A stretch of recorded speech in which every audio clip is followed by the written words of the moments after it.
when I look at how can I create a situation with my animals and other people's animals whereby we can talk about health and behavior, because it is an important part of living together and our caretaking role.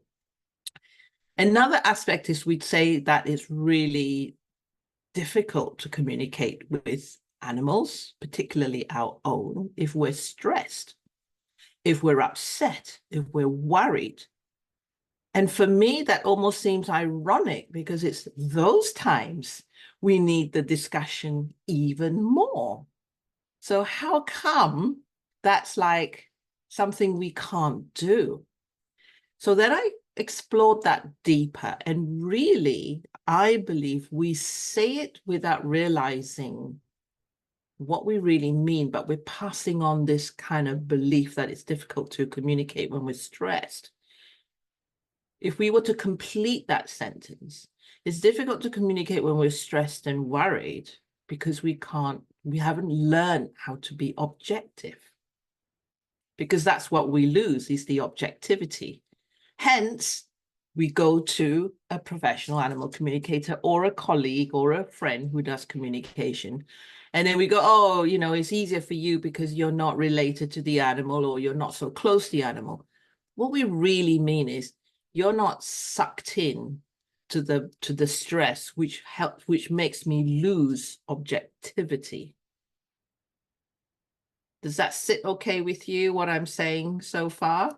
So really, when we are talking, and when I'm sharing this with you, I'm also wanting you to help others in many ways. So if you start hearing other people saying, oh, it's so much harder to communicate with my animals, then I'd like you to pose a question to them and say, is it because you lose objectivity?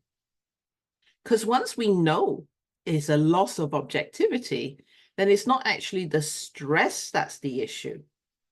Is how can we remain objective when we're stressed? And one of the things I've found is that when we lose objectivity, we kind of don't know what questions to ask, and we don't know the direction that we're going in because we're kind of all over the place. Same with our animals when they're stressed. So when our animals are stressed, it's even more important that when we're communicating with them, we keep them focused. We keep the communication in the line along the path of how can we really effectively not just help you, but help you to express what's happening for you. So to me, that's the objectivity.